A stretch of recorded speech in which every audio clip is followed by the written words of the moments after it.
Hello, I'm James Cherry and I'm an independent candidate for the constituency of Onchan, and I'm answering the questions from the Isle of Man Chamber of Commerce think tank. The question sent to us as 2021 election candidates. So the first question was, how will you support businesses if elected with a change to ensure that the island does not face a recruitment crisis? What role will you take to ensure this challenge is considered in the next administration? What we really need to do is work with business and industries and sectors to find out what they need from our young people. Now, it's not something that may change and happen overnight, that's going to 6 months. It is something that's going to take years, so it's something we need to start at now to see some sort of flourishment, shall we say. At the end of the administration, it is going to take a number of years to sort that out because of how long it takes for school leavers to gain qualifications. So you're looking at 2 to 3 years there, if not longer. So we need to work with business to find out what they want from school leavers and what they want from people coming to the island. I know it's a question that comes up later, so I'll try and answer that in a bit more detail. Question 2, how will you support business that face regulatory burden, noting that not all businesses do? Again, that is working with business to find where they see red tape, bureaucracy, which is really unhelpful for them, and try and mediate between what government wants and needs to see, and what the businesses need essentially, and try and find a happy medium where possible. I think that's what we need to do, and government should be a facilitator in a number of things, but also does need to provide a regulatory system to prove that we are being compliant and we are above board and legal. So again, we do need to be proportionate, understanding and fair on those sort of things. So it's not just a one size fits all job. Then it is something that you need to look at in detail with the different areas and sectors. Question 3 is ranking a number of considerations, and I would address them. So the first one, I'll read the whole question out. When asked to rank top 3 considerations that are most important for their businesses, the 3 most popular answers related to the government. 1, a government who listens to business concerns and addresses them properly. 2, a government who focuses on long-term solutions and strategies in addition to short-term solutions. And 3, a government that supports innovation. I'm all about looking at long-term solutions and strategies. That's really what I'm going for here on this campaign this time around, because we do have a number of crises and that have been left by the wayside within the COVID-19 pandemic, and stuff that hasn't been addressed, and that's stuff we've got to look at now and with urgency. So yes, we may need to make some short-term solutions for those issues, but we need to look at the long-term as well. So providing innovation and then listening to the concerns of businesses at the same time and addressing them properly.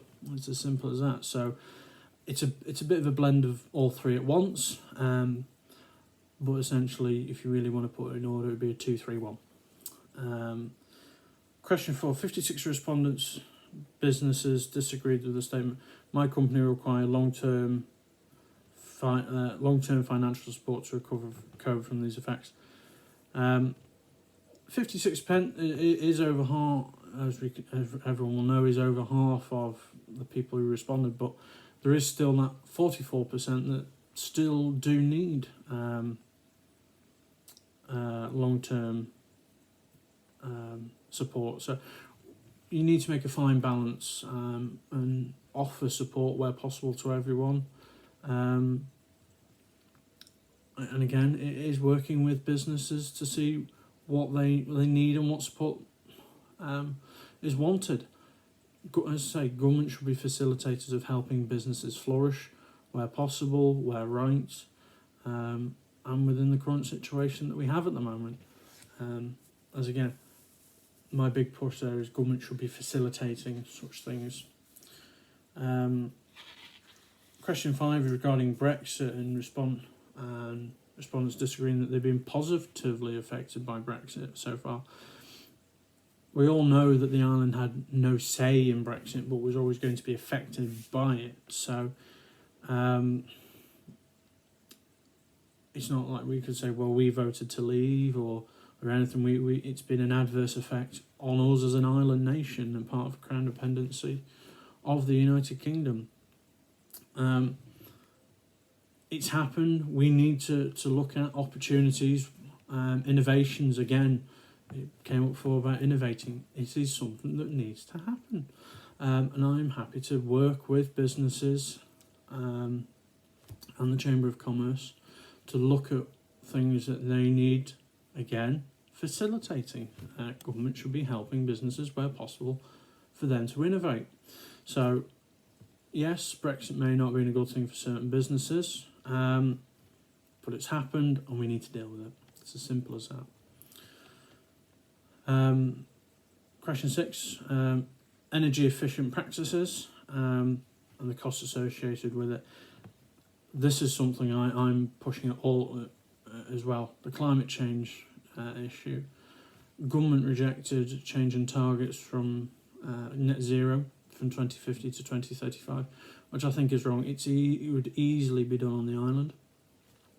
We have 2 diesel backup generators, or power stations, that are going to be out of use and by 2028. They're going to be end of life by then. So we need to look at green solutions, I think, to replace them. It's as simple as that. And we can work with businesses again to try and sort these problems out. Innovate using businesses' roofs for solar panels and such like. And again, it's working with business. As simple as that. We're a small island nation, and we need to work together as a cooperative to get our island moving forward.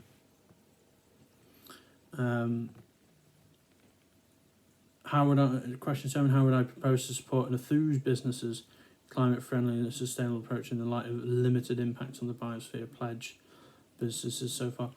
I'm all support of the biosphere. I think it is a great accolade that we have. We haven't always been doing things to help our ecosystem of late.